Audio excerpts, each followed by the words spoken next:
इस संपूर्ण विश्व में सर्वशक्तिमान ईश्वर ही है और उनकी इच्छा के बिना एक पत्ता भी नहीं हिल सकता है। यह बात समय समय पर सिद्ध हो चुकी है कि ईश्वर प्रत्यक्ष रूप से भले ही दिखाई ना दे, लेकिन अप्रत्यक्ष रूप से वह इस संसार के कण कण में बसे हुए हैं। यह बात भी सत्य है कि हम में से कुछ लोग बहुत भाग्यशाली होते हैं, क्योंकि उन पर ईश्वर की विशेष कृपा होती है और कुछ ऐसी शक्तियां उनके आसपास हमेशा विद्यमान होती है जो हर समय उन्हें सही मार्ग दिखाती है और हर मुश्किल में उनकी सहायता करती है। यही नहीं, यह ईश्वरीय शक्तियां कुछ ऐसे व्यक्तियों को चुनती है जो खुद भी सही मार्ग पर चले और दूसरे लोगों का भी सही मार्गदर्शन कर सके तथा उनकी सहायता कर सके। लेकिन हमें कैसे पता चल सकता है कि किन व्यक्तियों के पास अलौकिक शक्ति है या कौन से व्यक्तियों पर ईश्वर की कृपा है? तो आपको बता दें कि हमारे प्राचीन ग्रंथों में कुछ ऐसे संकेतों के बारे में बताया गया है जिनसे हम यह समझ सकते हैं कि किन व्यक्तियों पर ईश्वर की कृपा तथा अलौकिक शक्तियां हैं। तो चलिए जान लेते हैं उन संकेतों के बारे में। पहला संकेत, जिन व्यक्तियों के अंदर काम, क्रोध, ईर्ष्या, मोह, माया, लोभ तथा अहंकार जैसी भावनाएं नहीं होती, उन व्यक्तियों पर ईश्वर की विशेष कृपा होती है। ऐसे व्यक्ति व्यभिचार नहीं करते, उन्हें क्रोध नहीं आता या अपने क्रोध पर काबू रखना आता है। ऐसे व्यक्ति अपने मुख से कभी गाली गलौज नहीं करते। ऐसे व्यक्ति अपने मन में ईर्ष्या की भावना न रखकर दया और प्रेम की भावना से दूसरों से पेश आते हैं। ऐसे व्यक्ति संतोष वृत्ति के होते हैं, यानी कि उसे किसी भी वस्तु का अत्यधिक लालच नहीं होता है। उसे जितना प्राप्त होता है उसमें वह स्वयं को संतुष्ट मानते हैं। दूसरा संकेत, यदि किसी व्यक्ति को सपने में कई बार मंदिर या उसके आसपास का परिसर दिखाई देता है तो शास्त्रों में ऐसे व्यक्ति को भाग्यशाली माना गया है।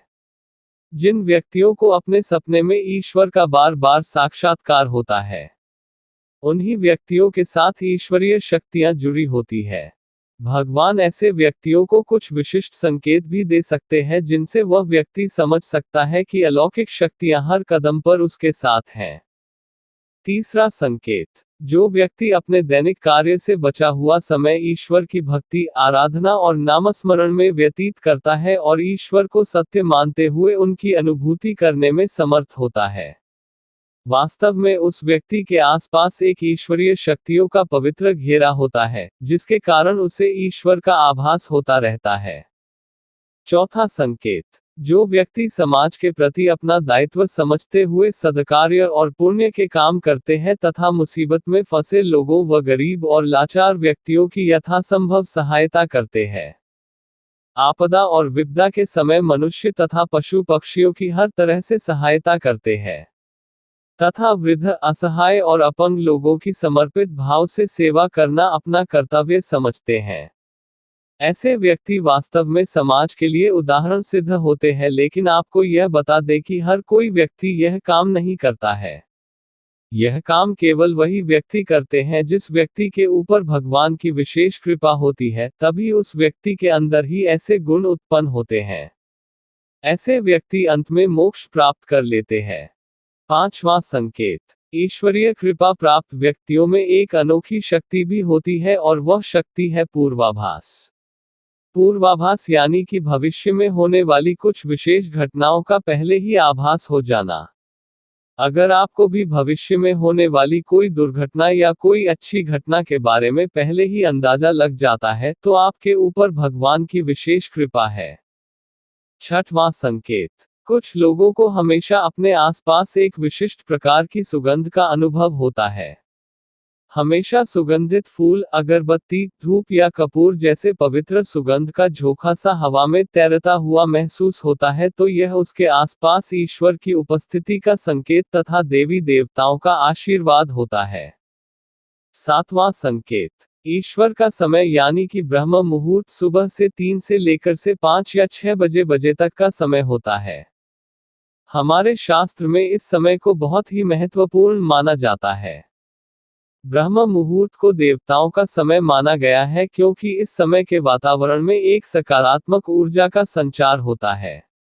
यदि किसी व्यक्ति की नींद प्रतिदिन ब्रह्म मुहूर्त में अपने आप ही खुल जाती है और वह व्यक्ति अपने अत्यंत प्रसन्नचित्त से अपने नित्य कर्म से निवृत्त होकर ईश्वर की आराधना करता है और उगते हुए सूर्य को अर्घ्य देता है, तो ऐसा व्यक्ति निश्चित रूप से ईश्वर की इच्छा के अनुसार ही ऐसा करता है। उसे ऐसा करने के लिए ईश्वरीय शक्तियां प्रवृत्त करती है, यानी कि ऐसे व्यक्ति पर भगवान की कृपा बनी हुई है। 8वां संकेत। कई बार हम किसी मंदिर या धार्मिक स्थल पर भजन कीर्तन या कथा सुनने जाते हैं। कितने भी सुंदर भजन हो या कितनी भी अच्छी कथा हो, बीच बीच में हमारा ध्यान भटक जाता है और हम कभी अपने घर के विषय में, कभी अपनी किसी समस्या पर या फिर अपने आसपास बैठे लोगों का विचार करने लगते हैं। लेकिन कुछ लोग ऐसे होते हैं जो भजन कीर्तन या कथा सुनने में इतने लीन हो जाते हैं कि उन्हें किसी बात का होश नहीं रह जाता। उन्हें बस अपने आसपास पवित्रता का एहसास होता है और बहुत ही शुभ ध्वनियां सुनाई देती हैं। तो ऐसे व्यक्ति का साथ निश्चित ही अलौकिक शक्तियां दे रही हैं। 9वां संकेत। जो व्यक्ति ईश्वर के चरणों में ही परम आनंद की अनुभूति करता है और ईश्वर भक्ति को ही वास्तविक आनंद मानता है, ऐसा व्यक्ति न तो कभी दुखी रह सकता है और न ही किसी को दुख दे सकता है। ऐसे व्यक्ति का मन और मस्तिष्क हमेशा शांत रहता है, जिससे वह कभी भी सत्य व सदाचार के मार्ग से विचलित नहीं होता। यह उसे ईश्वर से मिला एक विशेष आशीर्वाद होता है, जिससे वह समाज में हमेशा मान और सम्मान प्राप्त करते हैं।